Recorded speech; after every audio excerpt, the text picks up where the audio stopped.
Apakah sudah lebih baik? Ya, Nah, Bu, layarnya masih ada menu pop-up-nya itu, Bu. Tolong dihilangkan. yang mana? Ini presenter window.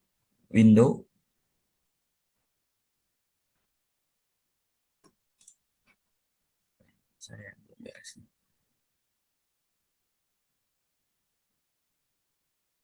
Oke. Nggak bisa full screen ya, Bu?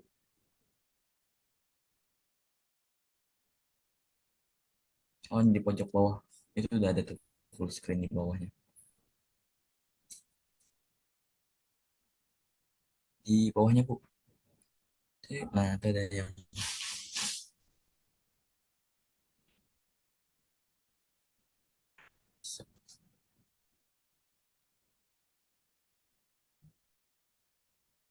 Bentar, tak. Aku share dulu. Oke.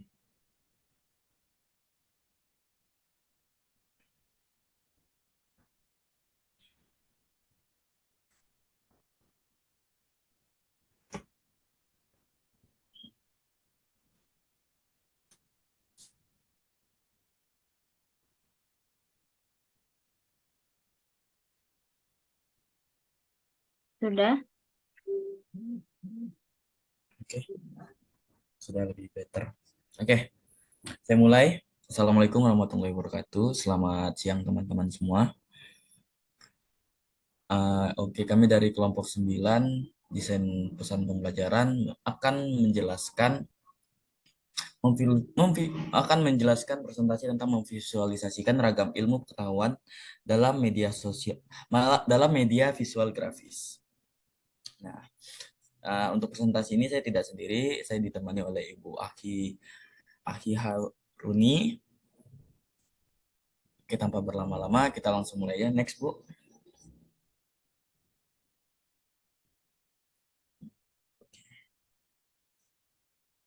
Oke, yang pertama kita bahas itu visualisasi itu apa? Jadi visualisasi adalah suatu rekayasa dalam pembuatan gambar, diagram atau animasi untuk menampilkan suatu informasi. Jadi memvisualisasikan itu memperjelas informasi yang sudah ada. Misalnya informasi verbal, itu kan hanya bisa diterima oleh indera pendengaran, tapi melalui visualisasi akan dicerna lagi oleh indera penglihatan. Jadi menampilkan atau memperjelas informasi yang sudah ada. Itulah visualisasi. Next, Bu. Menurut Cunningham 2001, visualisasi adalah proses pembentukan gambar mental atau dengan kertas, dengan pensil, atau dengan bantuan teknologi. Nah, jadi visualisasi itu banyak ragamnya, banyak yang bisa kita gunakan untuk memvisualisasikan informasi tersebut. Ya, tadi bisa dari kertas, pensil, pulpen, spidol di papan tulis ataupun dengan bantuan teknologi seperti komputer, HP dan lain-lainnya. Oke, next, Bu. Oke, tujuan dari visualisasi itu apa sih? Jadi ada 3 tujuan dari visualisasi. Yang pertama adalah mengeksplor. Mengeksplor bisa dalam bentuk eksplorisasi terhadap data atau informasi. Jadi dengan visualisasi, eksplor penerima informasi itu akan lebih jelas, lebih banyak untuk melihat, oh ternyata informasi ini ngejelasin tentang ini. Oh ternyata dia mengeksplor, mencari atau menjelajah dari informasi yang kita visualisasikan tersebut. Dan yang kedua adalah menghitung. Tujuannya ya melakukan analisa terhadap data dalam bentuk gambar seperti grafik dan tabel yang terhitung sehingga manajemen hanya melakukan pengambilan keputusan dari data yang sudah terhitung. Nah, jadi selain mengekspor juga ada menganalisa, menghitung misalnya tadi contoh di grafik dan tabel itu kan, oh ternyata di angka ini sekian-sekian, itu lebih jelas, lebih mudah dalam penghitungannya. Dan yang terakhir adalah menyampaikan. Ini adalah tujuan utama dari visualisasi, itu menyampaikan dengan cara pendekatan visual yang mana dapat membuat orang yang melihat gambar tersebut dengan mudah menyimpulkan arti dari gambar tersebut. Nah, jadi misalnya sebagai contoh nih kayak kita dikasih informasi, rumah itu terbalik loh, terbalik loh. Nah, tanpa visualisasi kan kita belum dapat mencerna dengan mudah. Rumah terbalik gimana sih? Pasti roboh dong dan lain-lain. Tapi begitu kita visualisasikan hal informasi yang kita sampaikan secara verbal tadi, akhirnya oh ternyata kayak gini rumahnya. Oh, jadi lebih mudah untuk menyimpulkan dari gambar yang udah kita sajikan itu. Oke, next. Nah, fungsinya ada 4 fungsi visualisasi dalam pengajaran. Yang pertama adalah fungsi atensi, menarik dan mengarahkan perhatian siswa untuk berkonsentrasi terhadap isi pembelajaran yang berkaitan dengan makna visual yang dibayangkan atau menyertai teks materi pembelajaran tersebut. Nah, fungsi yang kedua, efektif. Gambar atau lambang visual dapat mengubah sikap dan emosi siswa. Jadi, eh, efektif itu kan ketika penyampaiannya padat, jelas, dan cepat gitu kan. Nah, jadi dengan visualisasi ya termasuk salah satu efektivitas cara untuk mendapatkan pembelajaran yang efektif. Yang kedua adalah fungsi kognitif. Lambang visual atau gambar memperlancar pencapaian tujuan untuk memahami dan mengingat informasi atau pesan yang terkandung dalam gambaran atau bayangan. Nah, jadi kayak tadi kalau misalnya hanya didengar, kan dia mungkin yang mengingat itu pendengarannya aja, apa yang didengarnya. Tapi ketika apa yang sudah dilihatnya juga menambah uh, fungsi kognitif si anak, kognitif si penerima informasi itu jadi lebih lebih banyak yang diterima. Oh ternyata kayak gini loh, dia lebih ada beberapa karakter orang itu yang lebih mudah menghafal apa yang dia lihat daripada apa yang dia dengar. Dan yang terakhir adalah fungsi kompensatoris. Visualisasi membantu siswa yang lemah dalam membaca untuk mengorganisasikan informasi dalam teks dan mengingatnya kembali. Nah, jadi tadi kan sudah saya singgung sebelumnya ada beberapa siswa yang dia tuh susah untuk menghafal teks dan lain-lain. Akhirnya dibuatlah gambar untuk mereka lebih mudah mencerna informasi tersebut. Oke, next. Nah, selanjutnya apa itu media visual grafis? Media grafis adalah media visual yang menyajikan fakta, ide, atau gagasan melalui penyajian kata-kata, kalimat angka-angka, dan simbol atau gambar. Nah, jadi visual grafis itu bisa kita asumsikan juga sebagai sesuatu yang bisa kita lihat karena dalam visual itu eh, indera yang paling utama digunakan adalah indera penglihatan. Kalau saya lebih mempersingkatnya, ya apa itu media visual grafis ya visual yang bisa dilihat dalam bentuk tadi kata-kata, kalimat, angka, simbol ataupun gambar. Next. Oke, ini ada 2 pendapat ahli tentang media grafis. Yang pertama ada Ahmad Rohani. Media grafis merupakan media visual yang menyajikan fakta, ide, dan gagasan melalui kata-kata, kalimat, angka, dan berbagai simbol atau gambar.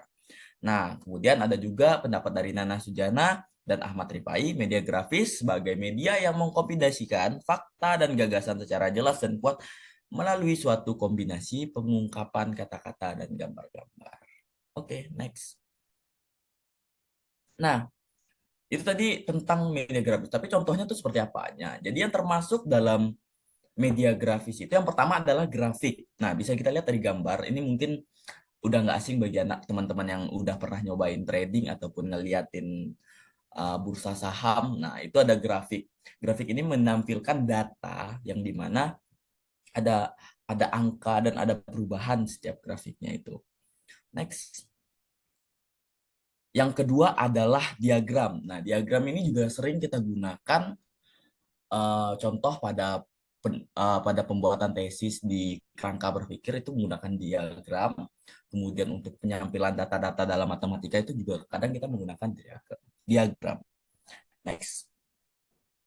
Nah, yang ketiga ada sketsa. Sketsa ini kita bisa jelaskan seperti gambar-gambar. Kalau ini kan contohnya kan sketsa gambaran sebuah tempat. Kalau saya menggambarkan lebih simpel itu kayak sketsa pembuatan bangunan, sketsa bangunan. Misalnya Menara Eiffel, itu ada bangunannya harus dibuat kayak gimana dan sebagainya. Itu sketsa. Next. Nah, yang keempat, poster. Nah, ini udah sering lah pasti kita ngelihat poster bisa dalam bentuk media cetak ataupun media digital pada era sekarang ini. Next. Nah, selanjutnya ada komik. Nah, ini mungkin anak-anak Instagram udah sering ngeliat nih komik-komik yang online gitu ataupun media cetak juga banyak komik yang ada teks di dalamnya, ada gambar yang mengilustrasikan teks tersebut. Itu komik. Next.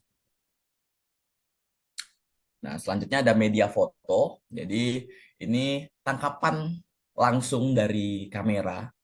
Itu inputnya akan menjadi sebuah foto. Dan itu foto itu biasa dari hal yang nyata, tapi bukan direkayasa, itu foto. Oke, next.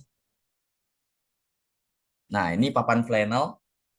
Itu biasa digunakan kita kayak di anak SD ataupun anak TK. Jadi digambar, ditempel-tempel. Wah, ini ada rumah. Biasa tuh paling gampang tuh mungkin bisa di ini bahannya aja yang berbeda, tapi penggunaannya hampir sama. Contoh kayak mungkin waktu mainan kita kecil, yang cewek-cewek tuh yang Barbie bisa diganti-ganti baik pakaiannya itu hampir mirip sih sama ini. Flannel itu bisa ditempel-tempel gitu. Oke, next. Nah, yang terakhir bulletin board. Nah, ini biasa bisa kita lihat di mading-mading gitu kan ada oh ini ada dalam satu board itu ada beberapa yang harus ada informasi yang di informasi yang ada di dalamnya gitu. Oke, next. Oke, untuk selanjutnya akan dijelaskan oleh Ibu Runi. Terima kasih. Ya, terima kasih Azul.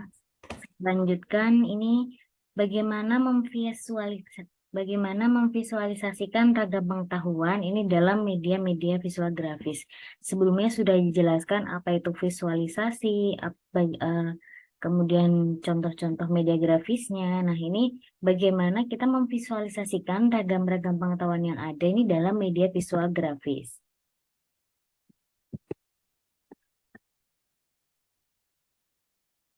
Yang pertama adalah pengetahuan konsep.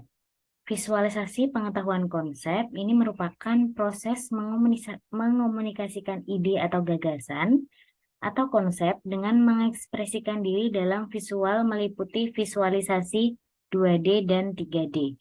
Bentuk yang 2D ini tidak bergerak, biasanya disebut infografik, sedangkan yang dinamis atau bergerak ini biasanya berbentuk animasi teks dan gambar, biasa disebut dengan motion graphic. Contohnya seperti gambar yang di sebelah kiri. Kemudian pengetahuan fakta. Fakta yang layak untuk divisualisasikan adalah yang dianggap layak untuk dipertimbangkan dan dipelajari. Visualisasi fakta ini dapat digunakan untuk mempermudah peserta didik menyebutkan dan mengingat suatu objek. Dalam memvisualisasi fakta, baik untuk menggabungkan teknik penyorotan. Nah, misalnya pada gambar di sebelahnya ini, oh ini visualisasi kalau erupsi itu seperti ini. Dan diberikan penanda bahwa erupsi itu yang ada di sebelah sini, gitu. Kemudian pengetahuan prosedur. Isi atau materi tentang pelaksanaan suatu pekerjaan yang berurutan disebut dengan prosedur.